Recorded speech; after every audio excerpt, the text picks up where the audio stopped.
más o menos se las voy a resumir porque si no, no vamos a entendernos. ¿Vas a grabar, Mario, no? ¿O estás Sí, ahí? no, sí voy a grabar. Aquí Aquí estoy y aquí voy a grabar. Déjame ver, more. Grabar en esta... Recording in progress. A veces aquí esta señora nos avisa. Bueno, entonces, sí es muy importante que tengamos conciencia de esto.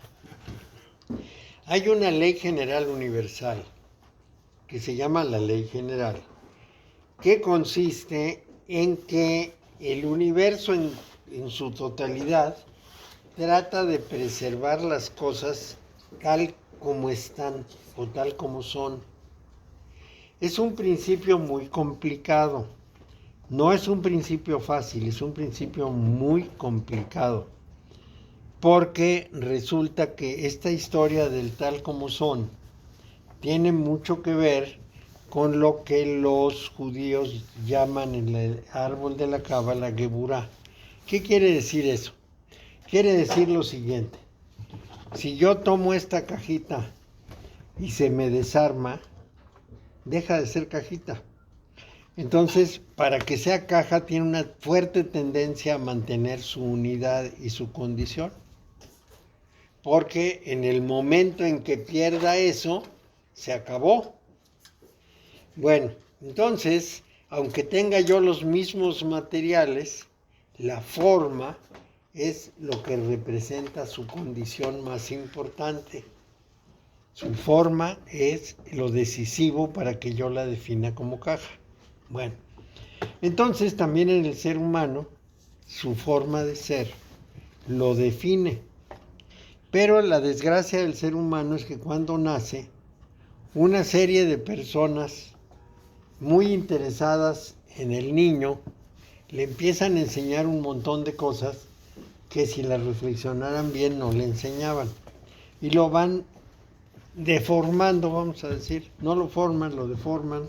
Y sobre todo no lo dejan ser completamente él, sino que lo van encaminando de una manera muy radical para que responda a lo que llamamos los requisitos.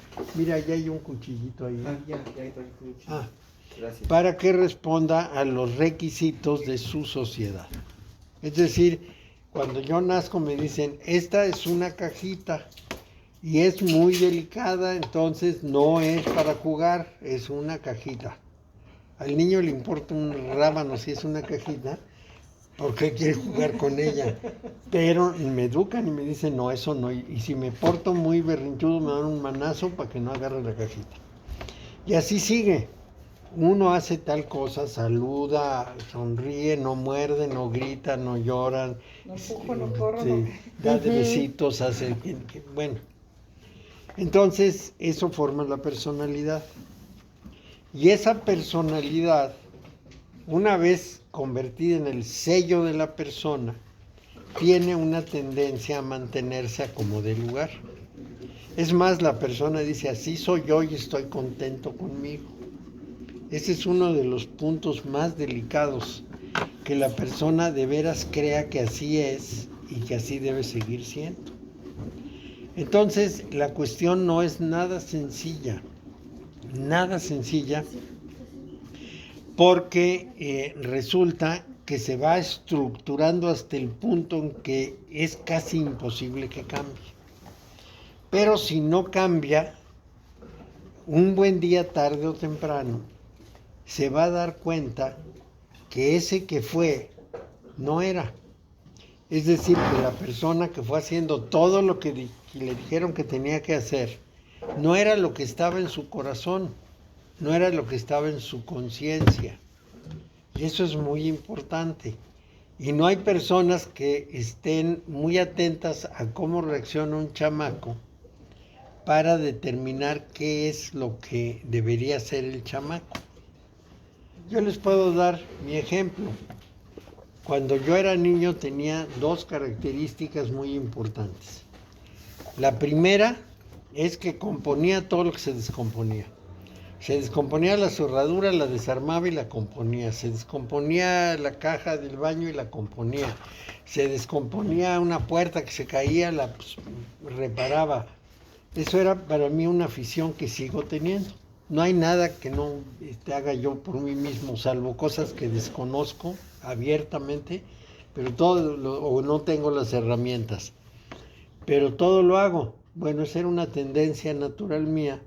Debieron, observándola, encaminarme por ese rumbo. Pero como estaban obsesionados con que tenía que hacer una profesión, pues me empujaron a hacer una profesión.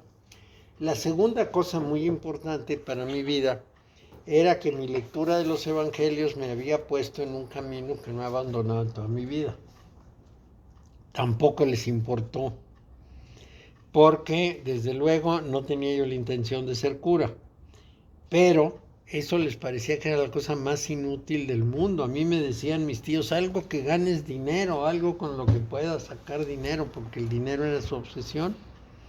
Entonces me ensarté en una cantidad de cosas durante varios años que me hicieron perder años de mi vida y no me representaron lo que yo era. Eso es muy importante. Más o menos a los 29 años que encontré a mi maestro, empecé ya un camino firme para cambiar. Pero son 30 años de mi vida. En este momento más de la tercera parte. Es una barbaridad. Pero además hay resistencia al cambio.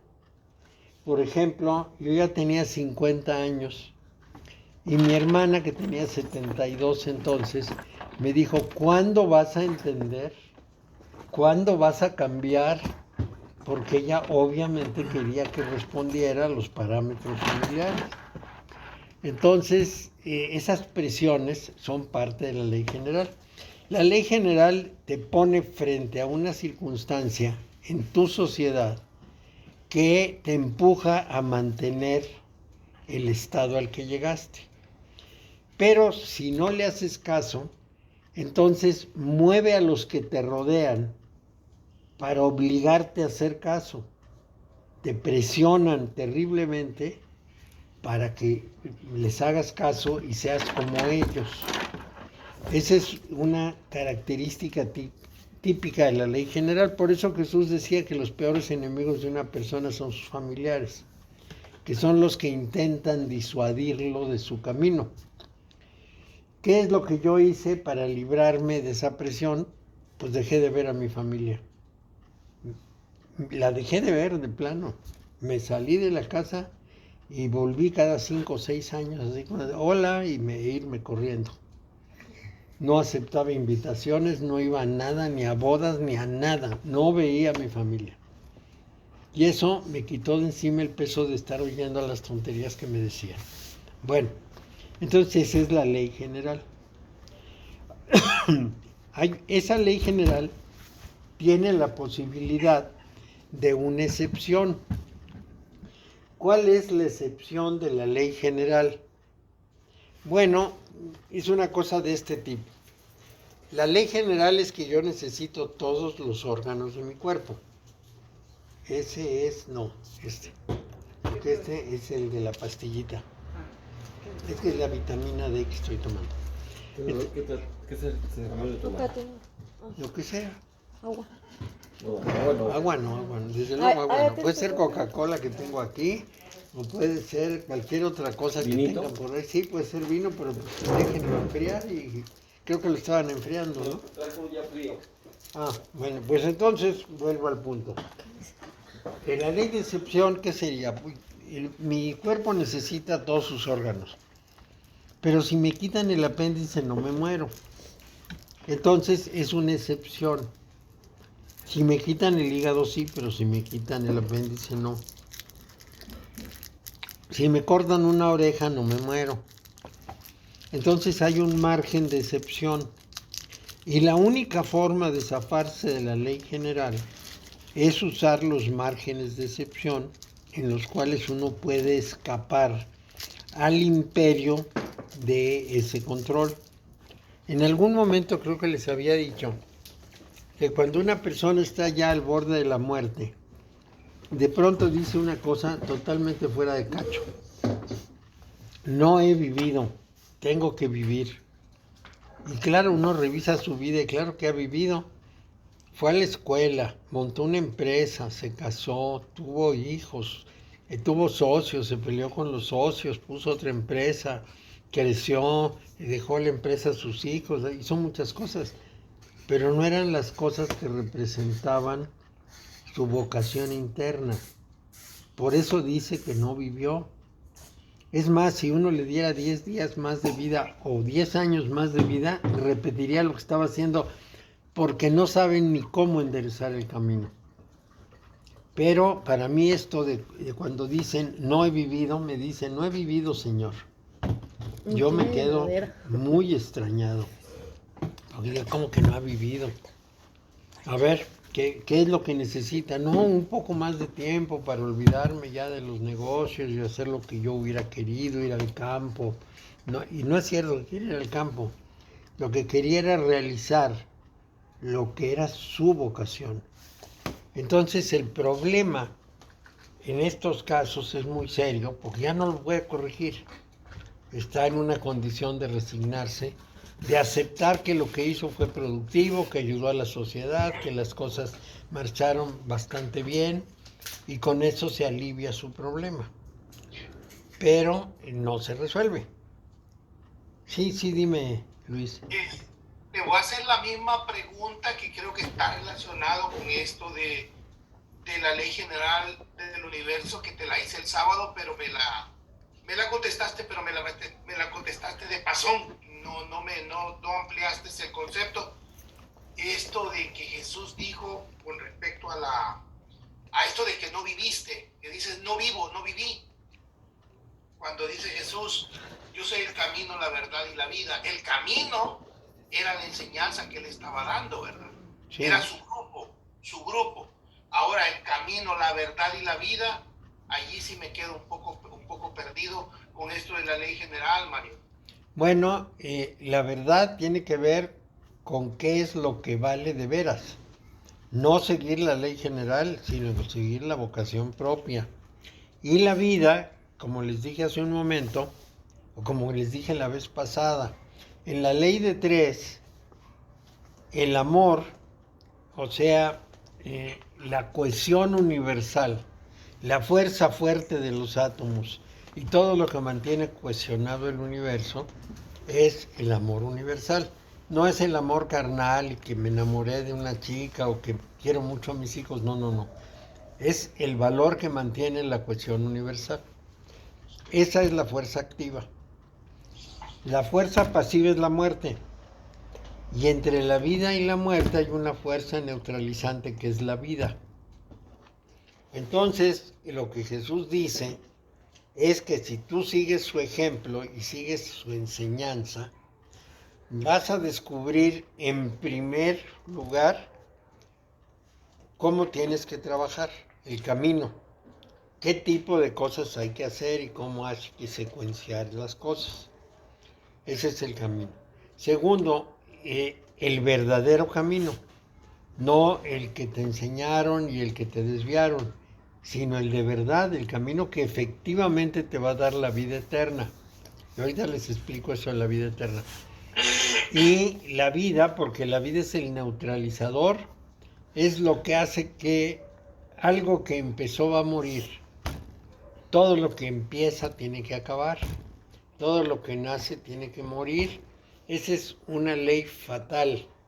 Tiene que pasar así. Ese es un principio general y que no podemos modificar. ¿Por qué? Porque hay un equilibrio universal. Entonces, cuando rompes el equilibrio, tienes que compensar esa ruptura con algo contrario. Cuando generas un niño, rompes el equilibrio, aparece una cosa nueva. Y entonces el equilibrio se recupera cuando muere. Es inevitable. Digamos, es ley del karma. Entonces ahí no hay excepción posible. Entonces la vida es una especie de intermediación entre el principio activo y el principio pasivo, que da una oportunidad de que la conciencia se transforme. Porque ¿cuál es el problema efectivo? Que la manifestación de los seres humanos y de otros seres que tengan como nosotros conciencia de sí mismos, el objetivo de eso es un objetivo muy claro. La práctica que tenemos que realizar en el mundo es una práctica de transformación de la conciencia. O sea, no vine a estar de ocioso, vine a cambiar. Tengo que seguir un camino que yo compruebe que es el que verdaderamente me satisface, y tengo que utilizar la vida para lo que es, para el desarrollo de esa conciencia. ¿Por qué? Porque esa conciencia es lo permanente. Hace algún tiempo les había comentado, y lo he comentado una y otra vez casi obsesivamente, cuál era el concepto del infierno de Benedicto XVI. Benedicto XVI, como sea, es un gran teólogo. A mí me cae gordísimo porque es muy conservador, pero es un gran teólogo. No lo puedo negar. Entonces, él habla de que el infierno es una situación de estado de conciencia. ¿Qué quiere decir eso? Que después de la muerte, lo que va a existir es un estado de conciencia. Y ese estado de conciencia tiene una característica en el infierno, y está muy bien especificada. Esa característica es que si en el curso de su vida el ser humano no se transformó, entonces, una vez muerto, va a pasar una situación verdaderamente horrible, porque estará en un estado de absoluta soledad. La frase completa era: el infierno es una situación de estado de conciencia en la cual el individuo que no supo amarse a sí mismo, al prójimo y a Dios, cuando muera no va a tener donde se apoye el amor de Dios, y entonces estará en una gélida soledad. Mario, Sí. pero por ejemplo, egos como Ramakrishna, que traían ya ellos una claridad, que eso es fantástico, la claridad a los 8 años, Sí. que era lo que él quería, estar con la diosa Kali. Esa era su onda. Claro, pero ¿por qué? Bueno, porque su antecedente era una cantidad de avances impresionantes. Eso es muy importante. A los 8 años sabía qué quería. Yo a los 11 hacía lo que quería, pero no sabía. Es una diferencia muy importante. Es decir, lo hacía, pero no entendía que eso era lo que quería. Me costó mucho trabajo todo el viraje. Bueno, entonces él ya traía claridad de conciencia. Esto es muy importante porque ese es el objetivo. Es decir, un orden superior, que para nosotros quién sabe qué es, utiliza la manifestación para un fin que nosotros tenemos que descifrar. Este fin tiene que ver con la transformación de la conciencia. Pero eso es básico. Sin eso no hay nada. Esa transformación de la conciencia la podemos identificar con el trabajo de las moradas de Santa Teresa para buscar la séptima morada interior. La podemos identificar con los esfuerzos de las personas de Oriente para librarse de los apegos, etc. En todos los casos es un trabajo con la conciencia sobre la personalidad. Es decir, fomos formados de cierta manera y luego tenemos que deshacer eso, desarmarlo y rearmarlo. Ese es el punto clave. De ahí que lo que hay que enseñar es justamente a juzgar las cosas de la vida para que las personas se den cuenta de que esas cosas que parecen muy importantes para ellos no son tan importantes y no son el camino. No es por donde uno debe de ir. Tiene que cumplir su función. Y si nos ponemos muy religiosos, lo podríamos decir de esta manera que es muy entendible. Lo que hace Dios es crear unos seres que van a tener una serie de pruebas en las cuales la conciencia va a crecer, porque esa es la única forma de que Él pueda transformarse. Vamos a decir, el Dios es perfecto y no tiene vía de transformación. Y entonces genera un orden práctico en el que se mete y con los fracasos y los errores y las pruebas y demás, va evolucionando, porque la perfección de ese absoluto no consiste en ser ya perfecto en todo, sino en estarse perfeccionando permanentemente. Esta visión, que es una visión de la antigüedad, de la remota antigüedad, vamos a decir, del hombre megalítico, es una visión muy importante que ha determinado una gran parte de las formas religiosas. La religión se convierte en nada, se convierte en dogma, en ritual y en jerarquías, pero los principios son los válidos. Entonces, un ser humano está en la condición de trabajar consigo mismo para transformarse.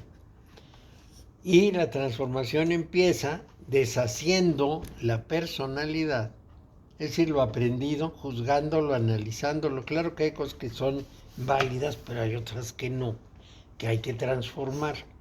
Entonces, va uno sobre ese problema. Cambia las cosas, va cambiando, va revisando, va desechando. ¿Qué desecha? Creencias, valores, conceptos, actitudes gregarias, expectativas, todo eso lo trabaja. Trabajando eso va cambiando, se va transformando y de pronto se encuentra a sí mismo. Ese que estaba escondido en el closet, que no le habían dejado salir, de pronto sale y se puede realizar. Y al realizarse lo que está haciendo es la labor que le toca en la manifestación. Pero fíjate, Mario, que muchas veces hace este trabajo interior, y te lo digo así con sinceridad, es doloroso. Es doloroso porque tienes que dejar esa base con la que fuiste construido desde niño, desde muy pequeño. Te construyeron en una base y ahora resulta que eso no existe, que eso es una mentira, una vil mentira, pero eso es donde te construiste. Y son entonces, los apegos, además. ¿Cómo construyes a ese otro? Sí. ¿Saber quién es? A ese otro, sí. Y vas a tirar toda la base estructural, psicológica, la vas a tirar a la basura para crear un nuevo, a saber qué es, ese otro a saber qué es. Un nuevo ser. No es fácil, Mario, ese es duro. Eso es lo que se llama el segundo nacimiento. Cuando Jesús decía el que no vuelva a nacer no puede entrar al reino, se refería a eso.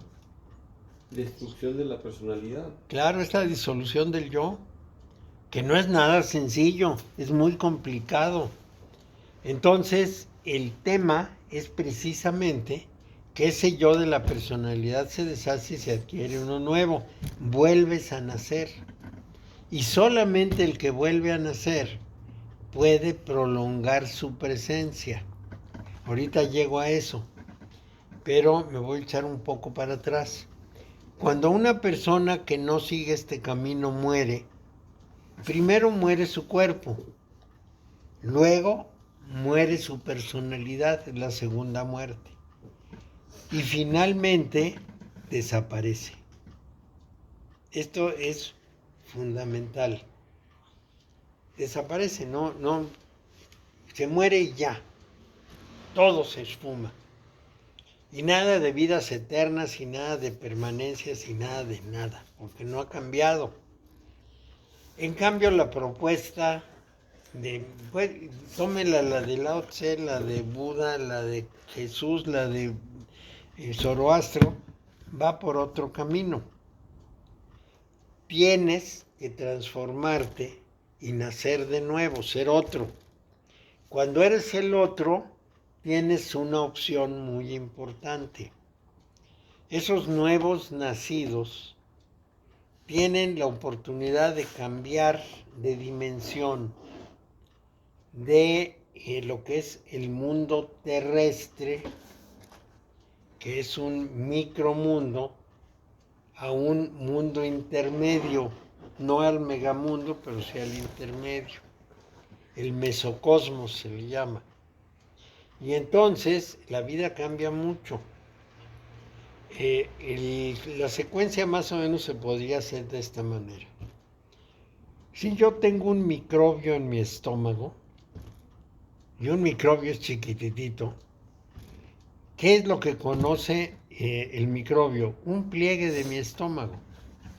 Él no me puede comprender como un total. Bueno, ni una hormiga que es más grande me puede comprender. ¿Por qué? Por la simple razón de que no corresponde a su dimensión. Él entiende el pliegue de mi estómago y ahí se está moviendo. Pero además vive 20 segundos. Entonces, si yo multiplico esos 20 segundos adecuadamente, les voy a dar alguna idea de eso. En un minuto, ese microbio tendría 3 vidas. En 60 minutos tendría 180 vidas. En un día tendría 4.320 vidas. En un año tendría 1.576.800 vidas. Y en el equivalente de nuestra duración en el mundo, que es 80 años, tendría 126.144.000 vidas. Entonces, él no puede comprender lo que me está pasando a mí. Yo digo que viví un día y el día se me hace cortitito y él en un día podría haber vivido 4.320 vidas. Esta es una diferencia importante. Bueno, cuando esa diferencia la proyecto hacia arriba, hacia ese ser vivo que es el universo y que yo, como el microbio, no estoy en el pliegue de su estómago y no comprendo qué es el universo como entidad viva, tiene una duración distinta, la suya. Yo no quiero decir que es mucho ni es poco, es la suya, no es la mía. Entonces, a mí me ocurre que puedo pasar, si logro saltar a ese grado de conciencia, puedo pasar a un estado, digamos, elevado o mayor. Y entonces, en vez de vivir 80 años, voy a vivir 80 años multiplicado por mucho más, porque son otros tiempos. Y eso como conciencia, no como persona, no con cuerpo y con personalidad, sino como conciencia. Bueno, por supuesto que si pienso, por ejemplo, en 200,000 años, pues me parece una eternidad. Vivir 200,000 años y ya 80 que tengo ya me pesan. Bueno, 83 para que no parecer señora que oculta la edad. Yo me quiero imaginar 1,000 años. El cuento de Borges de los inmortales, ya están tan aburridos que ya no saben ni qué hacer, ya ni se acuerdan de lo que hicieron. Bueno, eso es muy importante. Pero si es una conciencia, las cosas son distintas, porque en ese mesocosmos, esos 240,000 años, o quién sabe cuánto viviría yo, 2 millones de años, son el equivalente de 80. Es decir, voy a vivir una temporalidad distinta, de manera que tampoco es tanto. Tendría que hacerse, bueno, un esfuerzo mucho mayor y morir la mente, la tercera muerte, para fundirse en el absoluto. Todo esto que le estoy diciendo es la teoría que está detrás de lo que hablamos, ¿eh? No necesariamente comparto todo, pero esa es la teoría. Así está expresado en el cristianismo. ¿Cómo lo sabemos? Bueno, por lo que dijo Pablo por un lado y por lo que enseñó San Andrés por el otro. San Andrés era uno de los enviados de Jesús y era uno de los 4 discípulos que conservó, porque los otros lo abandonaron. Ahí hay que ser muy claros. Él decía que tenía 12, más bien el Evangelio dice que tenía 12, pero a la mera hora quedaron Santiago, Pedro, Juan y Andrés. Andrés es Lázaro. El nombre Andrés viene de Alexandros, del griego Alexandros, y Alexandros es el equivalente de Ezequiel, que traducido a nuestra lengua es Lázaro. Bueno, entonces veamos el tema. Esto es como se planteó en aquellos tiempos. Eso es lo que quiere decir el camino, la verdad y la vida. Nada más que es muy complicado para explicarlo en 10 minutos. Sí, claro. Es más, aún en 1 hora se queda uno corto, porque hay muchísimo que decir de eso. Por lo cual, esa frase se ha mantenido de una manera doble. Por un lado es así casi como un eslogan publicitario y le gusta mucho a la gente en general. Pero por el otro lado, los que saben de qué se trata lo conservan con mucho cuidado, porque dice el orden de las cosas que hay que hacer. Bueno, entonces, leyes universales. Ley general, ley de excepción. ¿Cuál es la ley de 7? La ley de 7 nos dice una cosa muy importante. Entre que no había nada y apareció el universo, vamos a decir que ocurrió un milagro, para hacerlo cómodo, para no ponerle otra palabra. Fue un milagro, una realidad que nosotros no comprendemos, de pronto, ¡boom!, hizo nacer el universo. Muy bien. Ese universo, pues tiene galaxias, tiene soles y tiene planetas. Y hasta ahí andamos muy bien. Y tiene además una tendencia de entropía, es decir, una tendencia de simplificación. Todo lo que es complejo se va desarmando y se va haciendo simple. Esa ley de entropía es una ley general universal.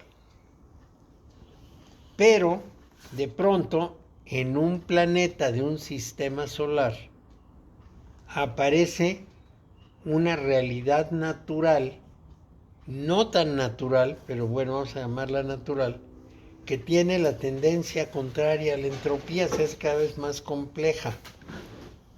Eso es lo que llamamos la vida orgánica. Evidentemente no es solo un planeta del sistema en el que pasa esto, seguramente pasa en varios más. Dicen que la NASA ha encontrado en el universo 300 millones de planetas que pudieran ser como la Tierra. No lo dudo. Y de esos 300 millones, con que en 1 millón hubiera pasado lo mismo, bueno, habría 1 millón de planetas poblados por seres con conciencia como nosotros, conciencia de sí mismos.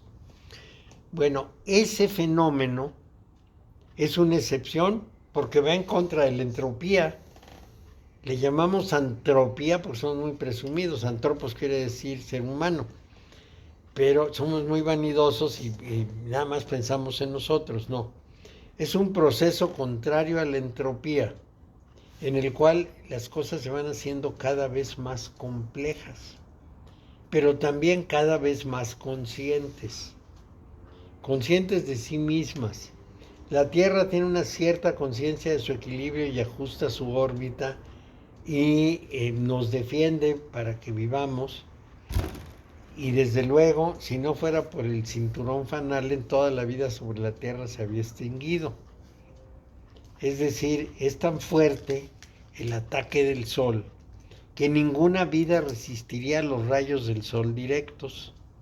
Pero resulta que la Tierra tiene milagrosamente un cinturón magnético que atrapa las ondas de alta energía y no las deja pasar. Y eso permite que haya vida en la Tierra. Pero además hay agua y eso permite que haya vida en la Tierra. Y síganle, y además está la luna que mueve el agua y eso permite que el agua no se pudra. Y les pueden seguir agregando elementos que tiene el planeta Tierra y que no tienen los demás. Oxígeno. El oxígeno a lo mejor lo generaron los mismos seres vivos, pero de todas maneras lo tiene. Tiene un 21% de oxígeno contra el 1% en otros planetas del sistema solar. Entonces, todos esos elementos concurren casualmente o intencionalmente, no lo sabemos, para que haya esa conciencia y esa conciencia ensaye. Después de ver el tamaño de esto, es casi imposible de pensar que es un azar, una casualidad y que ahí nomás aparecimos como si nada. Aparecimos porque pues de pronto se juntaron unos átomos de carbono, hicieron unas cadenas llamadas proteínas, pasando por preaminoácidos, aminoácidos, luego proteínas, y finalmente aquí estamos como cadenas de proteínas, pero con una conciencia de nosotros mismos y lo que nos rodea. Bueno, pues eso podríamos decir que es una super casualidad, pero son super casualidades muy especiales, porque ahora los físicos nos dicen que para que en un universo de los multiuniversos que existen pueda haber vida, solamente se puede dar cuando hay ya 10 a la 26 universos. 10 a la 26 es un 1 seguido de 26 ceros. Nada más, sí es 10 a la 26. Entonces, imagínense eso. Se necesitan millones de universos para que en uno haya vida. Eso no quiere decir que no haya millones de universos. En nuestro sistema galáctico, en la Vía Láctea, hay entre 200,000 y 400,000 millones de estrellas. Es una cantidad que uno no puede ni pensar. Y nuestra galaxia es una galaxia media. Imagínense una galaxia grande como Andrómeda, lo que no tendrá. Es un universo para nosotros inaprehensible, gigantesquísimo. Y en ese universo, en unos cuantos de los cuerpos celestes que hay ahí, se produce el milagro, es el segundo milagro, de que aparece lo que se llama la vida, que no sabemos qué es, porque si juntamos los elementos químicos de la vida y los medio organizamos como es la vida, no vive eso. ¿Quién sabe qué sea la vida? No lo sabemos con precisión, no lo podemos reproducir. Bueno, entonces es un fenómeno excepcional y tenemos que tratarlo como fenómeno excepcional. Debe de tener algún sentido. Debe de tener una razón de ser y tras eso andamos. ¿Cuál es la razón de ser? No solo del universo, sino la mía también dentro del universo. Porque si el universo tiene sentido, pues todo tiene sentido y yo como soy el universo tengo sentido. Y tengo que buscar mi sentido. Ese es todo el planteamiento del taoísmo, del hinduismo, del zoroastrismo, del cristianismo, del judaísmo. Es el planteamiento de los que lo estudian, no de los que practican, porque estos ni se preocupan.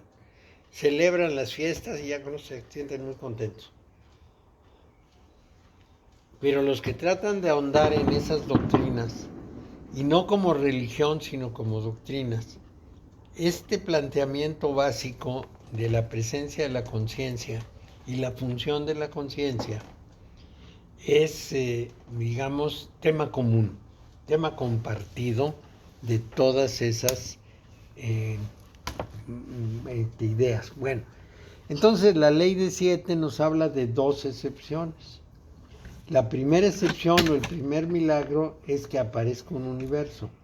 Y el siguiente gran milagro es que en el universo aparezca un ser que rompe la regla del universo. Y luego da la posibilidad de que ese ser evolucione, ascienda, y viviendo en un lugar tan distante, vamos a poner la distancia. El absoluto, después del absoluto viene el total del universo, luego viene la Vía Láctea, luego viene el Sol, luego viene el sistema planetario y después de eso aparece la Tierra. Y después de la Tierra, pues la Luna, que es nuestro satélite. Entonces estamos, bueno, en el 6º lugar, vamos a decir. Pero el ser humano, por tener conciencia, tiene opción de pasar de la medida terrestre a la medida planetaria. Y al pasar a la medida planetaria, se prolonga muchísimo su presencia en el universo. Esa es la tesis de Pablo, la tesis de Jesús, la tesis del Buda. En el fondo esa es la tesis del hinduismo, porque nos hablan, por ejemplo, de que hay un espíritu muy sutil y muy avanzado que en algún tiempo vivió en la Tierra, pero que está encargado del planeta. Ese ser está a cargo del planeta Tierra. Pero hay otro más avanzado que está a cargo del sistema planetario solar. Bueno, pues así ponen una escala de seres a cargo de ciertas funciones. Cuando pasamos de la Tierra al sistema planetario, entramos al mesocosmos, no al microcosmos, sino al mesocosmos, y de ahí nos vamos a un cosmos más alto, el macrocosmos. Entonces, en el punto clave es que nosotros tenemos esa opción de evolucionar más allá de nuestra vida terrestre. Eso es el planteamiento, esa es la propuesta. Y sobre esa propuesta se elabora todo este sistema. ¿Lo aceptamos o no? Podemos no aceptarlo y decir, yo hago mi vida, me divierto, me voy a la playa, bailo, canto, pego de brincos, me muero y se acabó. O puedo decir, me interesa mucho esa función y entonces me puedo dedicar a ella. Eso es lo que quiso decir Jesús cuando habló de los muchos llamados y los poco elegidos. Muy pocos los que finalmente dicen esto me gusta y se meten por ahí. Bueno, entonces vamos a seguir. ¿Cuáles son las ideas fundamentales en nuestra cultura? No voy a hablar ni del Buda, ni de Zoroastro, ni de Lao Tse, voy a hablar de nuestra cultura. En nuestra cultura, las ideas fundamentales son las siguientes. Existe una realidad superior, a la que nosotros optamos por llamarla Dios, sin considerar mucho de qué estábamos hablando. Porque ya una vez que le ponemos nombre sentimos que ya definimos todo. Pero no es cierto, porque esa realidad puede ser un principio universal y los principios no tienen ni cara, ni ojos, ni manos, ni platican, ni ninguna cosa. Entonces, consideremos... En esto podríamos decir ser superior o poder superior. Pues yo me iría más lejos, realidad superior, completamente incomprensible, para mí indefinible. Pero todo esto lo tengo que fundamentar. En el universo nada, absolutamente nada, actúa porque se le pegó la gana actuar así, actúa dentro de cierto marco. Vamos a decir, las partículas elementales no están ahí disponibles a ver qué pasa, sino que tienen una programación, responden a unos ciertos patrones. Cuando dice realidad superior y completamente incomprensible, estás hablando del Tao, ¿verdad? Del Tao, Del Tao. de la In, de los judíos, ni siquiera de la In Sof, de la In. Bueno, entonces, vamos a eso. Hasta la partícula más elemental tiene un programa, similar a mi ADN, pues. Yo tengo un ADN y no me puedo salir mucho de él. No me puedo salir mucho. Tengo un cierto margen, tengo la ley de excepción. Pero en general determina mis respuestas. No es el actor, es decir, no toma la iniciativa. Es la memoria general de programa que cuando algo me estimula, tiene una respuesta. Eso nos lo dice, creo que Bruce Lipton. Nos dice lo siguiente. Un ser humano es, si lo comparamos con una computadora, lo siguiente. El mundo exterior es el que teclea. El teclado es la vía de acceso. Esa vía de acceso está relacionada con la memoria RAM. Es decir, el teclado es el estímulo, la memoria RAM lo recibe, se va a la memoria ROM por los programas y entonces responde conforme al programa. No es ningún misterio, así está hecha, es decir, esa reflexión es la misma, nada más que invertida, que seguramente hicieron al crear las computadoras. Yo necesito algo que estimule, un intermediario que lleve la señal, una memoria que lo capta y que consulta y que regresa y que ejecuta, y el resultado es lo que tenemos en la computadora. Pues también es el resultado de nuestra vida.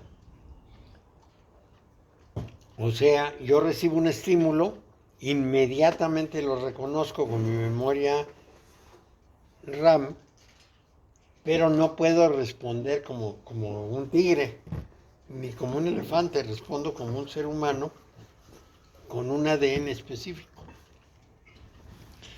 Entonces estoy obligado a eso. O casi obligado. Tengo un margen de libertad, pero muy chiquito. La cadena mitocondrial está incluida ahí con el ADN, ¿verdad? Sí, claro. Bueno, entonces, aquí lo que tenemos es que todo el universo obedece a un principio general. Así como los fractales se reproducen al darnos todas las formas, de la misma manera, los principios generales se aplican en todos los niveles. Entonces esos principios generales pueden ser el punto de arranque, pero son completamente abstractos, no tienen ni cuerpo, no tienen ni forma, ni tiempo, ni nada. Son principios generales. Entonces puedo ser súper ateo y hablar de principios generales, o puedo ser súper religioso y hablar hasta de un Dios específico. Alá no es el bueno es el mío. O sea, Mario, que por ejemplo, el ser humano responde a este principio general de lo que es el ADN. No se sale de ese marco, no se sale de ese concepto de ADN. Solamente cuando utiliza dentro de márgenes pequeños la ley de excepción. Es decir, variaciones tolerables. Pero una acumulación de variaciones tolerables pueden generar un cambio cualitativo.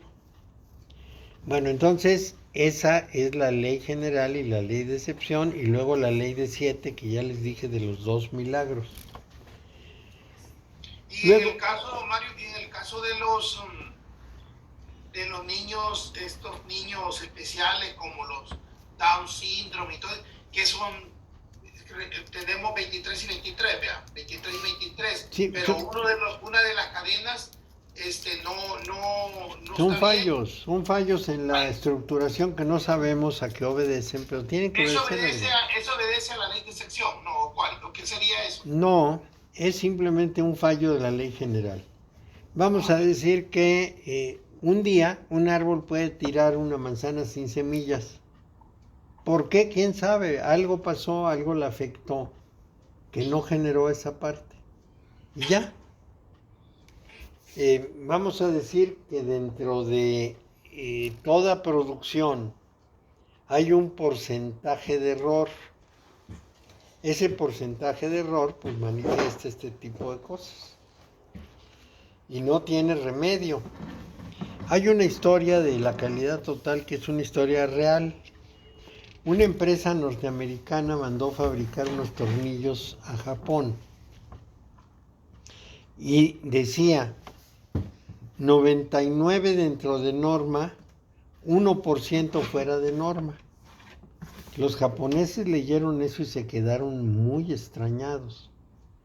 Y entonces mandaron los tornillos. Y cuando los recibieron, los norteamericanos vieron que había unas cajas de un color y otras cajas de otro color. Entonces le preguntaron a los japoneses, ¿por qué la caja de otro color, que son menos? Y le dijeron, es el 1% imperfecto que ustedes nos pidieron. Así es. Es decir, les costó mucho trabajo. Los perfectos salieron muy bien, nosotros fue muy difícil hacerlos mal. Si yo mandaba los otros, Pero, Así entendieron la orden, ¿verdad? 1% mal hechos, bueno, pues hicieron mal hechos, un 1%. Entregaron como les pidieron. Como aquel que le dijo, mira, mi hija, mándame 1 o 2 monos de África. Estaba la muchacha en África. Mándame 1 o 2 monos de África. No le mandaron 102 monos.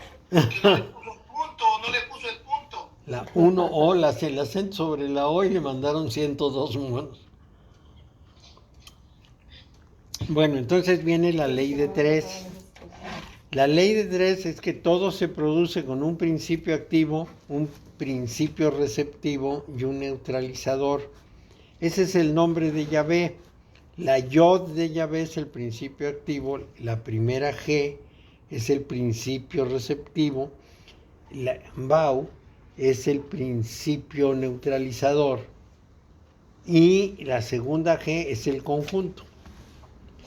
Y si lo vemos de otra manera, la Y es el padre, la primera G es la madre, el Abau es el hijo y la segunda G es la hija.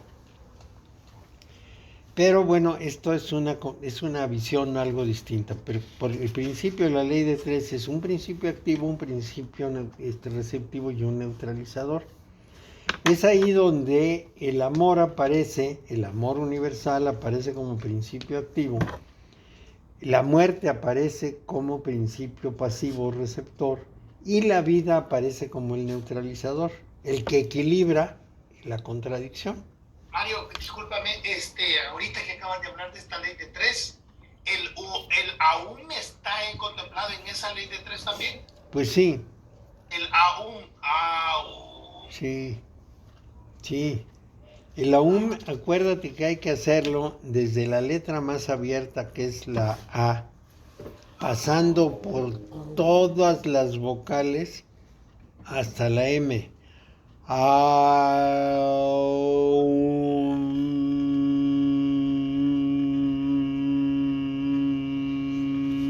Y esa vibración le pega al paladar y le pega a la pineal. Está el activo, pasivo y neutro, los tres. Hace vibrar la silla turca, eso es muy importante. La silla turca es donde está sentada la pineal. Interesante eso. Sí. Interesante. Y una de las razones de las cabezas largas de los mayas y de Perú, etcétera, no solo es que da una mayor capacidad craneana, sino que deja abierta la fontanela y entonces esa fontanela puede vibrar. Puede meter la vibración mucho más fácil que si tienes cráneo. Ese es un principio muy importante. Entonces, ahí debemos considerar que algo sabían, algo conocían, que actuaban de esa manera. En el mundo maya, cuando un niño nacía con el cordón umbilical enredado a la cabeza, consideraban que estaba destinado a ser sacerdote. Entonces, más o menos a los 8 o 15 días de nacido, el sacerdote local visitaba a la mamá y le enseñaba cómo ponerle las 2 tablas para aplanarle la cabeza. Y además le ponía colgado de un hilito una bolita de copal para que hiciera el visco, porque ellos consideraban que esa condición permitía al sacerdote ver el mundo de una manera distinta y más completa. Esto es importantísimo para ellos, porque decían, esa visión cruzada da un panorama mucho mejor y mucho mayor. ¿Por qué la visión cruzada no era un conflicto? Bueno, pues nosotros tenemos una visión separada, tenemos un ojo que ve una cosa y un ojo que ve otra. Pero el cerebro se acostumbra y lo convierte en una sola visión en 3 dimensiones. Cada ojo ve en 2 dimensiones, pero por la separación de los ojos el cerebro hace un cálculo y lo hace 3 dimensiones. Cuando la persona tiene esa desviación de la vista, entonces lo que ocurre es que su cerebro ajusta las cosas. Igual que nosotros vemos las 3 dimensiones, esa persona con presbicia ve no es presbicia, es, bueno, como se llame, ve el mundo de una manera distinta.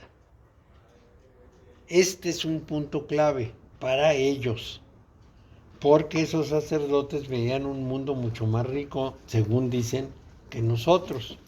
Bueno, esta selección era importante porque cuando finalmente dejas abierta la fontanela, las influencias exteriores, el que escribe en el teclado, va directamente a la pineal y la pineal produce el DMT.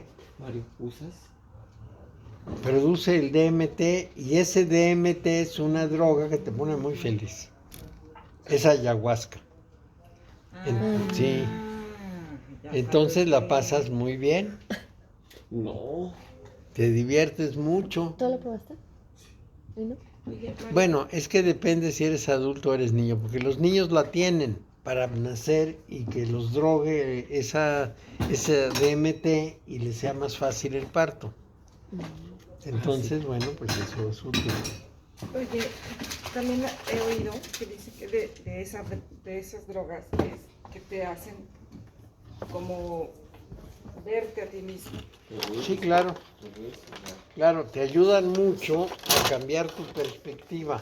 No porque no lo podamos hacer cuando estamos conscientes.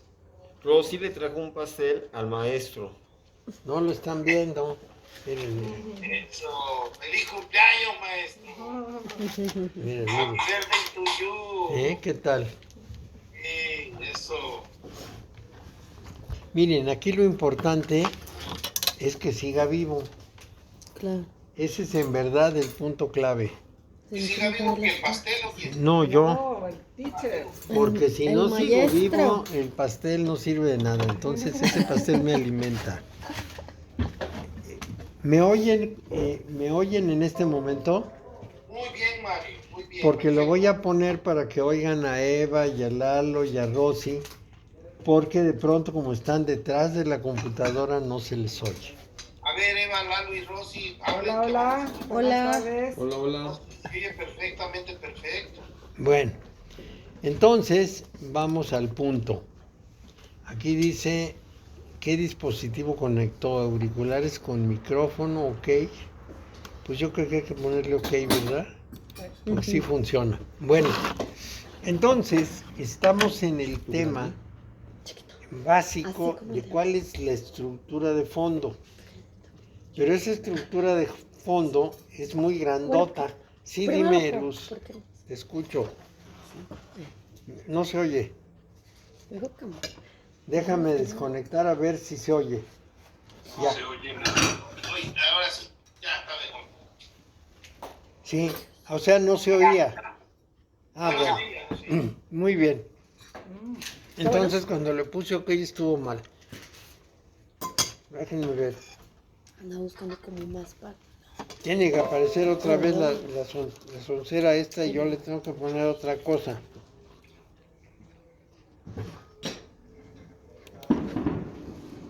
Oye, ¿Ahora sí me escuchan? Se volvió a ir. Se Sí. volvió a ir, Mario. ¿Sí se escucha? Bien poquito, muy poquito, casi no se oye. Pues hay que quitarlo. Está muy rico el pastel. Bueno, Sí.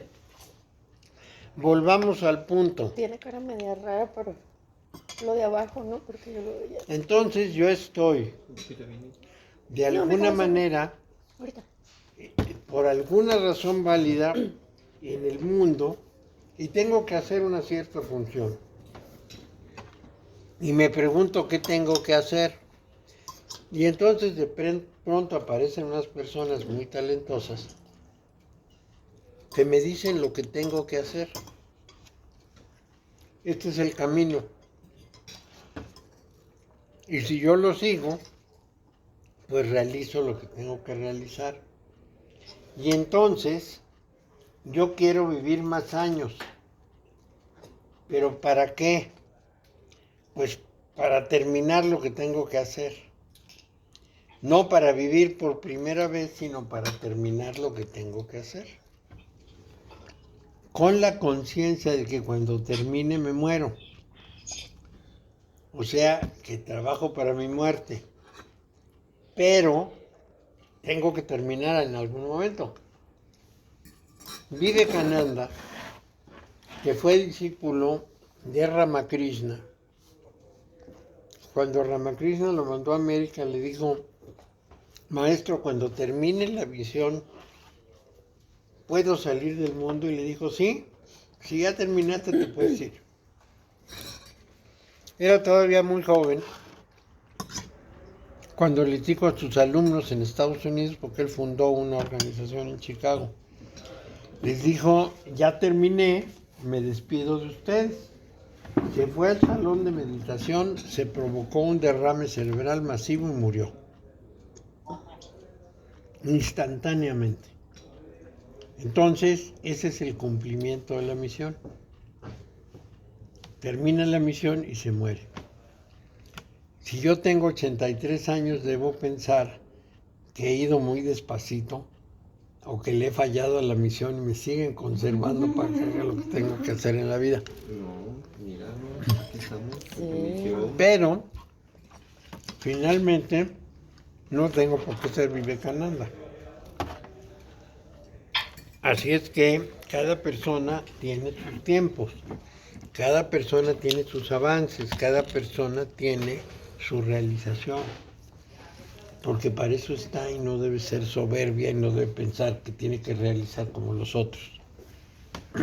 Bueno, entonces No te vayas a provocar derrames cerebrales tampoco. ni sé cómo, Ajá, como esa es una ventaja. En una de esas por equivocación. No. Bueno, Oye, una pregunta. Puede ser que alguien que no está en el camino de la conciencia, más bien, alguien que está en el camino de la conciencia, estuvo muchas veces en el camino de la no conciencia, claro, hasta que ahorita ya está. así es. O al Pasó final. mucho tiempo en que todavía no sabía ni para dónde iba, pero fue aprendiendo. Y un día nace y busca. Entonces ya las cosas van por muy buen camino. O se puede quedar a medias. Sí, Al final, como aprender. pero algo. cuando una persona ya buscó, aunque se quede a medias, ya avanzó muchísimo. Pero muchísimo, porque ya abrió para la siguiente vez lo que va a ser su realización. Y aunque le tome 40 vidas, pero ya ven el camino. Eso es lo importante. Bueno, entonces vamos a las ideas fundacionales, vamos a llamarlas así.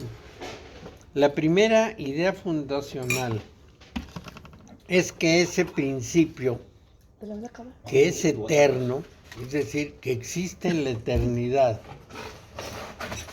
participa con nosotros en nuestra temporalidad. O sea, se baja de su escalón y de alguna manera dialoga con nosotros en nuestro estado temporal. Un ser intemporal sería imposible como alguien con el cual dialogar. Imposible porque a lo mejor tarda 1.000.000 de años en dar una respuesta. En cambio, cuando asume nuestra temporalidad, tenemos un diálogo. Esto es lo que dicen los que han tenido diálogos con ese orden superior. Santa Teresa es un caso, San Juan de la Cruz es otro, el maestro Eckhart es otro. Entonces, vamos a decir que esa realidad superior da un cierto paso y en ese paso podemos visualizarlo y comprenderlo. Aunque no es así, aunque no es su realidad, pero podemos visualizarlo y comprenderlo. Eso nos hace más fáciles las cosas. Por ejemplo, decimos, Jesús es el Cristo y por lo tanto es Dios. Lo que vemos es reflejado un orden superior en una persona real, común y corriente como nosotros, que come, duerme, pero vemos reflejado el orden superior y nos lo figuramos. Hacemos una imaginación de cuál puede ser este orden superior. Entonces, ¿qué es finalmente una aparición de ese orden superior ante nosotros? Bueno, nosotros lo vemos como una revelación de su carácter y podemos atribuirle sentimientos humanos, incluso apariencia humana. Un anciano sentado en una nube, con el dedito parado como Miguel Ángel lo pintó. Sin embargo, la naturaleza interna de ese principio es desconocida para nosotros, completamente desconocida. No sabemos de qué naturaleza es, ni le podemos entender porque es una naturaleza que a nosotros no nos dice nada. Aquí les doy el ejemplo del microbio. El microbio que tengo en el estómago entiende estómago y pliegues del estómago y microbios. Jamás va a poder hacer una concepción de la persona en cuyo estómago está. No puede simplemente. No tiene cómo. No lo puede imaginar. Puede imaginar otro microbio, puede imaginar el medio en el que está, pero no puede concebir lo que significa la persona completa. Igual nosotros. No podemos concebir la persona completa. Simplemente no podemos. Pero no nos resignamos. Entonces nos aferramos a esa parte que se acerca a nosotros. Les debo recordar que en la Cábala el árbol está rodeado de 3 esferas. La primera esfera se llama Sin, que es el equivalente del Dao. La segunda esfera se llama Ein Sof, el ilimitado o lo ilimitado, que se parece a nuestra idea de Dios. La tercera se llama Luz sin límite, que es prácticamente el universo. Y en ese universo, la parte más alta del árbol, que se llama Keter, es esa cara imaginable de Dios. Es esa imagen en la que podemos suponer que existe un Dios. Ya no un principio, un Dios, un ser, un ser como nosotros, nada más que el verdadero está más allá del ser, está antes del ser, es el que genera el ser. Entonces eso ni siquiera lo podemos entender. Muy bien, entonces la naturaleza interna de esa realidad es desconocida. La parte que no puede ser caracterizada es lo que llamaríamos Dios. Por eso la Biblia dice que no se puede representar. Y no solo la Biblia, sino todos los textos religiosos dicen que es inalcanzable, que es inconcebible. Bueno, entonces, ahí tenemos un caso muy importante, porque nosotros tenemos un afán de representación. Somos verdaderamente testarudos en querer verlo con nuestros ojos, en que tenga una imagen que pudiéramos decir asimilable por el ser humano, y no la tiene. No la tiene, es decir, el microbio no se puede hacer ninguna imagen de mi persona completa. Es más, la hormiga no se puede hacer una imagen. No tiene ojos en primer lugar, sino con las antenitas me está localizando. Pero hace una imagen a su manera, según sus antenas y según su cerebro. Igual que nosotros hacemos un universo a nuestra manera, según nuestros sentidos.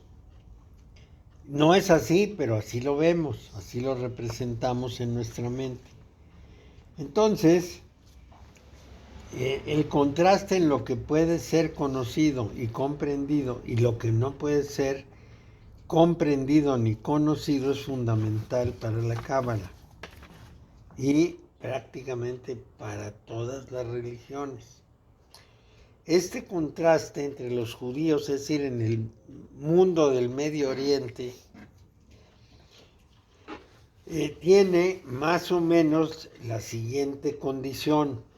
Se describe como lo que es y lo que no es. Lo que es se llama Y-E-S-H, Yesh, y lo que no es se llama Ayin o Ain. Es ese que digo que es como el Tao, que es inaprensible. Yesh es el ser, todo lo que tiene existencia positiva, todo lo que puede potencialmente conocerse y experimentar. Bueno, Ayin es la nadidad, es la vacuidad, la realidad última que da lugar al ser. Bueno, en la meditación las cosas se invierten. En la meditación el mundo de Yesh decimos que es irreal y que la única realidad verdadera es Ayin. Y entonces le damos la vuelta. Digamos que yo con los ojos veo a Yesh y Ayin me parece incomprensible. En la meditación profunda, Ayin me parece lo único real y Yesh me parece una fantasmagoría. Algo que me transmiten los sentidos y el cerebro, pero que no es así.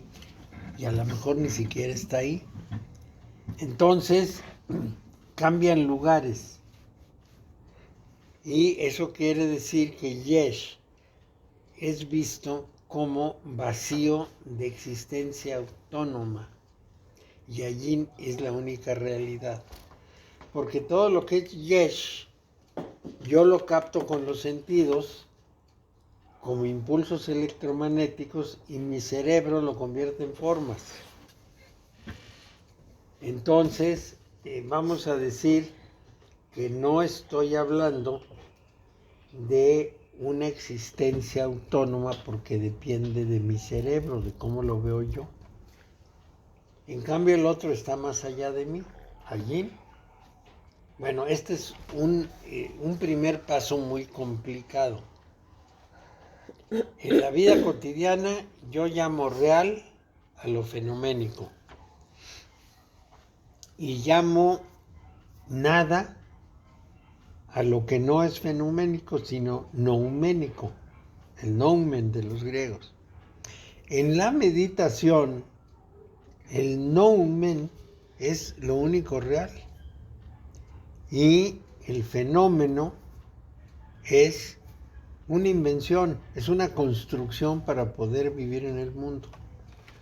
Pero no es así el mundo. Esto no nos lo dice la religión, nos lo dicen los físicos. Los objetos no tienen ninguna forma específica. El que los percibe le pone la forma que su cerebro quiere darles, o puede darles, o conviene que les dé. Entonces, lo que un murciélago ve, yo no lo veo y viceversa. Es el mismo objeto. El murciélago lo ve de una forma y yo lo veo de otra. Pero el objeto no tiene ninguna forma específica. Es como es más que una onda, es un campo. Bueno, entonces yo no le encuentro más forma que la que mi cerebro construye. Esto es, pero fundamental, no tiene forma. En la meditación, pues, lo real es aquello que no puedo comprender y todo lo demás fenomenal. O sea, como es fenómeno, pues una representación, pero no es una realidad, tal como lo veo. Eso es un principio muy importante. Acuérdense que estamos trabajando con los fundamentos. El mundo en donde vivimos parece lleno de una multiplicidad de cosas, minerales, productos elaborados por el ser humano, plantas, animales, gente. Y entonces nosotros apreciamos su autonomía propia, son por sí mismos. Están aquí, este plato que tengo aquí está aquí, yo lo veo, esto. Sin embargo, de acuerdo con la Cábala, esto es solo apariencia. Todo ser está enraizado en una única fuente, que es una, no es más que una. Entonces, esto es importante. Y esa fuente está fundada o arraigada en la vacuidad. O sea, la vacuidad es el punto de arranque. De ahí sale una fuente y en esa fuente están arraigadas mis maneras de ver las cosas, esos objetos que yo considero autónomos. Mario, ¿la vacuidad es la fuente? Sí, es el punto de arranque, sí. ¿O hay algo atrás de la fuente? No, es eso que llamamos la vacuidad. Mira, te voy a tratar de explicar cómo lo entiendo yo. Sí. Nunca lo he leído así, pero así lo entiendo. La vacuidad tiene unas características que nosotros no conocemos ni comprendemos, porque solo comprendemos lo que vemos, oímos, etc. No lo comprendemos, no sabemos qué es eso. Y como no sabemos qué es eso, no lo podemos captar. Y como no lo podemos captar, decimos que ahí no hay nada. Sí hay, pero es incomprensible para mí, incaptable.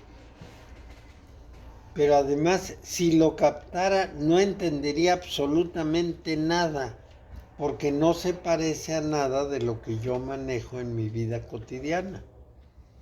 Entonces no puedo hacer referencia a eso. Esto es el principio de los meditadores cuando dicen: no puedo decir qué experimenté cuando estaba en mi estado de profunda meditación, porque no sé qué es y no puedo expresarlo.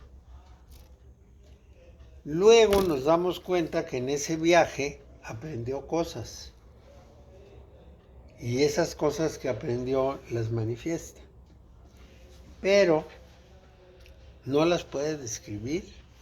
No hay palabras para explicar eso. Entonces tenemos que entender que para nosotros es casi imposible, si no imposible, llegar a la fuente, identificarla y saber de qué estoy hablando. Eso es de lo más difícil. Es un intento que ni debemos hacer porque nada más nos desgastamos y nos volvemos locos. Ciertamente la humanidad tiene muchas historias, algunas felices, otras tétricas, pero no captamos aquello. Es inaccesible. Esta es la parte clave. Bueno, entonces en la dualidad del mundo hablamos de dos características fundamentales: la misericordia y la severidad o rigor. Así les llamamos a esas dos características. La luz, la fuerza, es el sinónimo de la misericordia. La forma es el sinónimo de la severidad. ¿Por qué? Porque la forma es rígida. Esto es muy importante de entender. La forma es muy rígida. Entonces, no nos da más que lo que está ahí. No tiene profundidad. La forma es forma. Ahí se acaba. Aquí les voy a dar una idea. Esta cajita que tengo aquí es una caja. ¿Ya? Una vez que la vimos, ya sabemos que es una caja. Pero pídanme que les diga qué es la madera. Entonces sí que voy a sufrir. Porque la madera es un soporte que está más atrás. Y pregúntenme cómo se forma la madera, qué es la madera viva, de dónde viene, y no puedo ni contestar. Esa es la fuente última. Entonces esa fuente da lugar al ser, y el ser da lugar a la forma. Bueno, entonces... Estaba pensando yo ahorita con esto que estabas diciendo de la vacuidad, que es una cuestión incomprensible.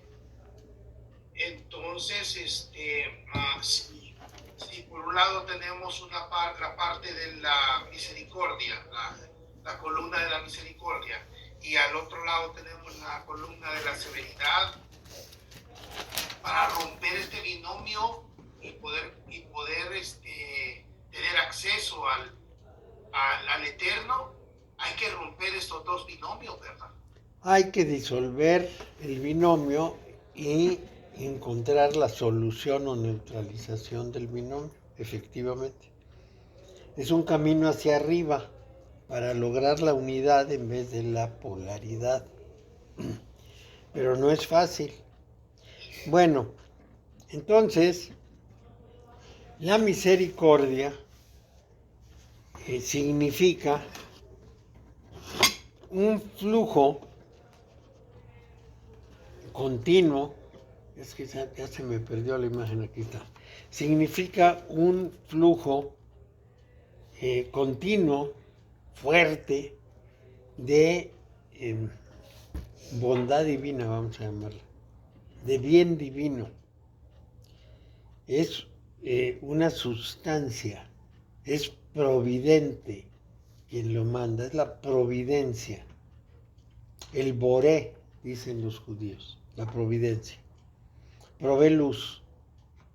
Entonces, esa misericordia es un flujo continuo de bondad divina expresada como luz. La luz nos alimenta, nos alumbra, nos calienta, nos orienta, etc. Y el mundo es sostenido por la misericordia. La severidad es una retención de la bondad, de la largueza. La largueza es algo como generosidad. Entonces la severidad es una especie de retención de esa largueza. Lo que fluía maravillosa y abundantemente deja de fluir. Y esto es importante, pero muy importante. Entonces, esa retención es una restricción, es una atenuación sobre la distribución de la misericordia o del amor. El universo está definido por la severidad, no por la energía, sino por la severidad. No por esa fuerza y esa luz que nos llega, sino por la forma. Y cuando nosotros elegimos la forma, nos salimos del paraíso. Elegir la forma es lo mismo que elegir el conocimiento. Elegir la fuerza es lo mismo que elegir la vida. Entonces son dos acciones distintas. Cuando yo elijo la forma y vivo en la forma, voy a tener un conocimiento. El conocimiento del bien y del mal. Voy a estar en el árbol del conocimiento del bien y del mal. Y puedo caer fácilmente en la trampa del conocimiento. De pronto me siento como un Dios. Sé cosas. Las puedo explicar. Si me voy un poco más atrás y le pido más explicación, me dice, no, detente, eso no corresponde a mi terreno. ¿Qué es lo que dijo Hawking? Yo les puedo explicar desde el Big Bang hasta nuestros días qué ha pasado en el mundo. Pero antes del Big Bang no tengo ni la más remota idea. Ninguna idea. No sé qué es eso. No sé qué es esa partícula de la que salió al universo. Yo sé que algo estalló y a partir del estallido yo les describo todo. ¿Por qué? Porque todo lo que sucedió después del estallido está impreso en el ruido de fondo del universo. Entonces, cuando nos llegan las ondas de ese ruido de fondo, podemos hablar en millonésimas de segundo de cómo fue conformándose el universo. Mario, Pero un paso más atrás, cero. Sí, dime. Te quiero decir algo. Fíjate que ahora comprendo esta parte de la forma, porque yo me doy cuenta de muchas personas. Yo visito muchos lugares, entre ellos los Hare Krishna, los teósofos, algunos grupos de masones, algunos grupos de Rosacruces. Hay personas que son muy intelectuales, tienen mucha información, pero conocimiento. pero son muy soberbios, fíjate. Son muy soberbios y muy orgullosos. Entonces, sería bonito que estas personas fueran humildes, porque carecen de humildad. No tienen humildad. No tienen, sienten que ya lo saben todo. Y no puedes acercarte a ellos porque ellos sienten como que como que los vas a ensuciar, como que tú los vas a ensuciar. Los vas a disminuir, sí. Los vas a disminuir. Entonces entiendo ahora por qué esto de lo de la forma, así como tú lo estás explicando, fíjate. Es que esa es la definición básica. Y efectivamente, tienen conocimiento, pero la pregunta es, ¿tienen vida? Pues no. Ese es el punto clave, porque el conocimiento, como la cajita, se congela y se queda igual. No da margen a la vida, sino que trata de sujetar la vida al conocimiento.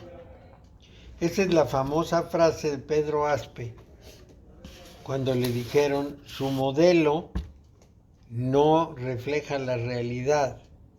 Y él contestó, pues hay que cambiar la realidad. Muy sencillo, ¿no? Mi modelo es perfecto, pues que la realidad siga mi modelo. Esa es la forma, no es la vida. Por supuesto, pues Pedro Aspe ya pasó a la historia, además pasó como el ministro de Hacienda de un sátrapa, lo cual no es muy ventajoso. Pero bueno, ¿qué podemos decir? Entonces, como son las 7:38, dejemos aquí esta Una preguntita más, estoy bien preguntón ahora. No, pregunta lo que quieras. ¿Y cómo logras tú? Porque yo lo veo en ti y yo quisiera ver a Mario en todo lo que yo veo aquí en Los Ángeles o en otras partes. ¿Cómo logras tú no ensuciarte de esa soberbia y de esa basura, Mario? Pues porque me enteré muy bien de que eso era falso.